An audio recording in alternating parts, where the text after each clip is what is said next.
ఇది. సో మీరేమో వాళ్ళ మీద అంటారు, వాళ్ళేమో మీ మీద అంటారు. లాస్ట్కు బలవుతుంది ఒక సామాన్య రైతులు.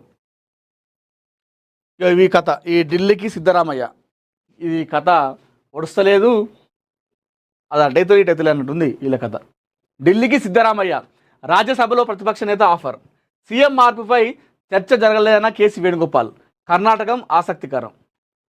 కర్ణాటక ముఖ్యమంత్రి సిద్ధరామయ్య ఉప ముఖ్యమంత్రి డీకే శివకుమార్తో కాంగ్రెస్ అధిష్టానం మంగళవారం ఉన్నత స్థాయి సమావేశం నిర్వహించింది. ఏఐసీసీ అధ్యక్షుడు Mallikarjuna Kharge, Congress MP Rahul Gandhi, K C Venugopal, Karnataka incharge Randeep Surjewala అని చెప్పేసి ఒకటి కంటిన్యూషన్గా వార్త చూద్దాం. ఈ సమావేశంలో పాల్గొన్నారు. అనంతరం కేసీ వేణుగోపాల్ మాట్లాడుతూ కర్ణాటకలో అధికార మార్పిడికి సంబంధించిన అంశంపై సమావేశంలో ఎలాంటి చర్చ జరగలేదన్నారు. త్వరలో జరగనున్న కర్ణాటక రాజ్యసభ ఎన్నికలు, ఎమ్మెల్సీ ఎన్నికలపైనే సమావేశంలో చర్చ జరిగినట్టు చెప్పారు. కర్ణాటకలో నాయకత్వ మార్పు ఊహాగానాలో ఎలాంటి వాస్తవం లేదు. ఈ సమావేశంలో కేవలం ఎన్నికలకు సంబంధించిన అంశాలు చర్చించాం అనేది ఇది ఉంది. కానీ అక్కడ జరిగేది మాత్రం అది కాదు అని చెప్పింది. అక్కడ జరిగింది అయితే ఎమ్మెల్సీ అదేవిధంగా ఎలక్షన్ గురించి అయితే కాదు, ఈ సీఎం సీటు గురించే, ఈ సీఎం దాని గురించే కథ అంతా. కర్ణాటక నుంచి రాజ్యసభ ఎన్నికలు, కౌన్సిల్ ఎన్నికల్లో అనుసరించాల్సిన వ్యూహాలు చర్చించామని చెప్పారు. చర్చలో ఏఐసీసీ అధ్యక్షుడు ఖార్గే, లోక్సభలో ప్రతిపక్ష నేత Rahul Gandhi, CM Siddaramaiah, deputy CM DK Shivakumar, Karnataka in charge తాను పాల్గొన్నట్టు తెలిపారు. ఇతర రాష్ట్రాలతో పాటు కర్ణాటక నుంచి కూడా రాజ్యసభ సీటు ఎన్నికలకు ప్రకటించాలని దానిపైన ఈరోజు చర్చించామని, తక్కనివన్నీ ఊహాగానాలని వివరించారట. సిద్ధరామయ్యకు ఢిల్లీ ఆఫర్. కాగా కేసీ వేణుగోపాల్ ప్రకటనకు భిన్నంగా చర్చలు జరిగాయని, రాజ్యసభ అభ్యర్థుల ఎంపికపై చర్చ మర్మం ఇదేనని ఢిల్లీ వర్గాల్లో ప్రచారం జరుగుతోంది. ముఖ్యమంత్రి సిద్ధరామయ్యను పదవి నుంచి తప్పుకొని రాజ్యసభ ద్వారా ఢిల్లీకి వెళ్ళాలని పార్టీ హైకమాండ్ కోరినట్టుగా కాంగ్రెస్ వర్గాలైతే తెలుపుతున్నట్టుగా జాతీయ మీడియాలో కథనాలు వెలువడుతున్నాయి. జాతీయ రాజకీయాల్లో సిద్ధరామయ్యకు మరింత ప్రాధాన్యత ఇచ్చే అవకాశం ఉందని, రాజ్యసభ ద్వారా జాతీయ రాజకీయాల్లోకి ప్రవేశించాలని హైకమాండ్ సిద్ధరామయ్యను కోరినట్టు తెలుస్తూ ఉంది. జాతీయ స్థాయిలో మరింత కీలక పాత్ర పోషించాలని, ఇతర విషయాలు సమస్యలు తాము చూసుకుంటామని హామీ ఇచ్చినట్టు తెలుస్తూ ఉంది. కేవలం రాజ్యసభ ఎన్నికల అంశంపైనే చర్చించామనే కేసీ వేణుగోపాల్ ప్రకటన వెనుక సిద్ధరామయ్యను రాజ్యసభకు పంపే వ్యూహం ఉందన్న చర్చ ఉంది. ఖచ్చితంగా ఉంది, ఇది 100% ఉంది. ఇది నేను ఇందాక చెప్పినట్టుగా ఇది ఒక ఎన్నికల గురించో, రాజ్యసభ ఎన్నికలో, ఎమ్మెల్సీ ఎన్నికల గురించి కాదు. ఈయనను తప్పించేసి ఈయనను రాజ్యసభకు పంపించాలన్నటువంటి చర్చ తప్పితే ఏం లేదు. అదే అక్కడ జరుగుతూ ఉంది. సో ఆయన పెద్దోడు అయిపోయింది కాబట్టి ఈయనను సిద్ధరామయ్యను పక్కన పెట్టేసి ఈయన రాజ్యసభ పంపించి కేంద్రంలో అక్కడ పంపించేస్తే అయిపోతారన్నట్టుగా వీళ్ళు చూస్తూ ఉన్నారు. చూద్దాం మరి ఎంత దూరం అవుతుందో. కర్ణాటకం, తమిళనాడు తర్వాత మళ్ళీ ఈ కర్ణాటక ఈ రాజకీయాలు మళ్ళా వేడెక్కుతున్నాయి.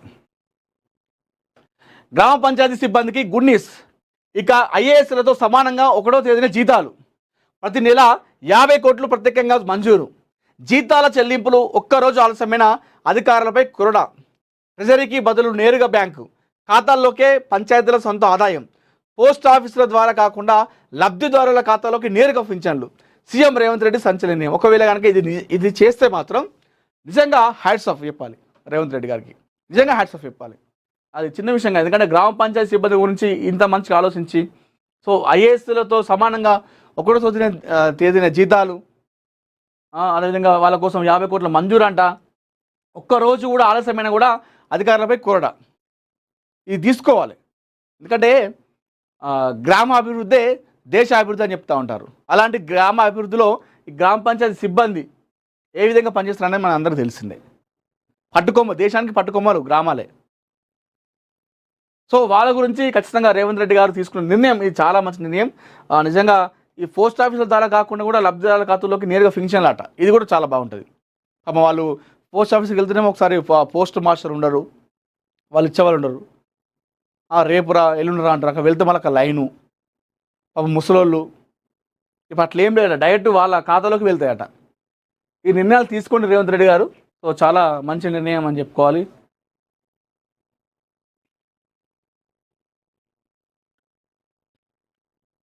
ఏసీబీకి చిక్కిన ఎంఆర్ఓ సుచరిత. అసలు ఇలాంటి వార్తలు రాని రోజు ఉంటలేదు పేపర్లో. ఏనో ఒక దగ్గర లంచం తీసుకొని దొరుకుతున్నారు. ఈ మధ్యకాలంలో మహిళలు మరి మరి అసలు ఏందో అర్థమైతే లేదు.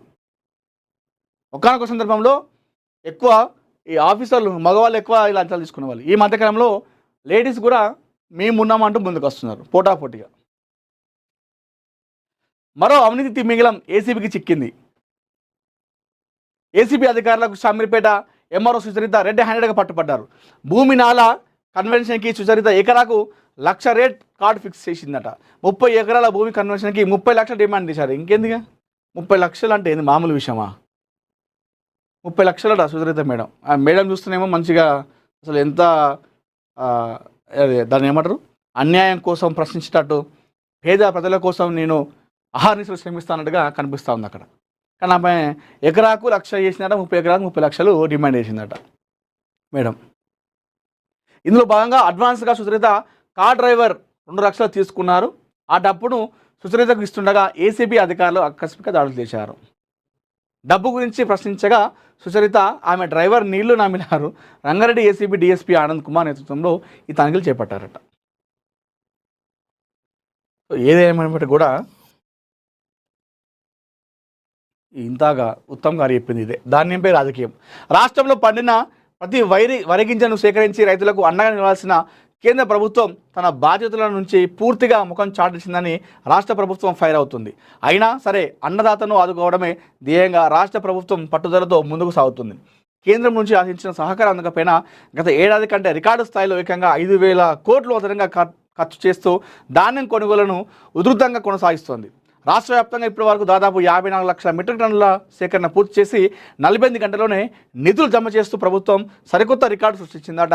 కేంద్రంలోని తమ ప్రభుత్వం చేయాల్సిన కనీస బాధ్యతను విస్మరించి రాష్ట్రంలో బీజేపీ నాయకులు కల్లాల వద్దకు యాత్రల పేరిట వస్తున్నారంటూ రాష్ట్ర పౌర సరఫరాల శాఖ మంత్రి ఉత్తమ్ కుమార్ రెడ్డి తీవ్రస్థాయిలో ధ్వజమెత్తిరాట.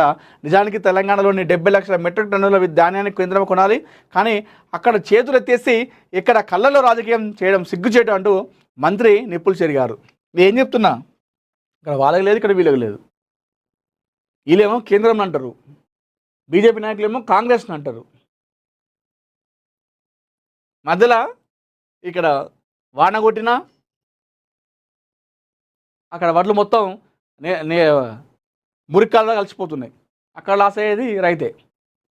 ధాన్యం కొనుగోలు కోసం ఎండకు వేడి చేసి అక్కడ వడదెబ్బతో చనిపోయేది వాళ్ళు అంటే అక్కడ రైతే.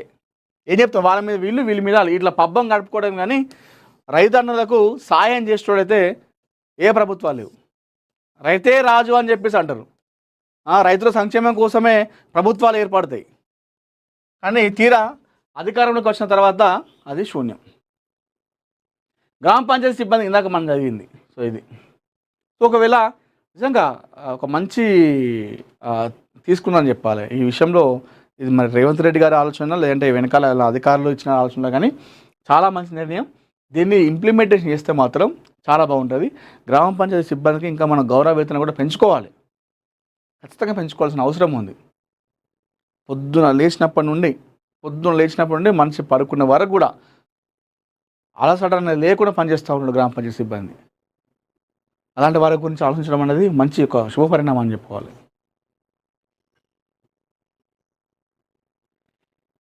ఏపీలో నిప్పుల కొలమి. మరో 4 రోజుల వడగాలులు, ఉగ్రరూపం దాల్చిన బాణుడు, రాష్ట్రంలో బగబగలు. సో ఇది ఏపీ అని కాదు, ఏపీ తెలంగాణ 2 తెలుగు రాష్ట్రాల్లో విపరీతమైన ఎండలు. 10-11 గంటలకే ఉదయం 40 డిగ్రీలు దాడుతుంది ఎండ. చాలా 11-12 దాడితే అసలు బయట ఎవరు కనిపించట్లేదు. ఆటో కారు తప్పితే 2 వీలర్ పైన అయితే ఎవరు కనిపించట్లేదు.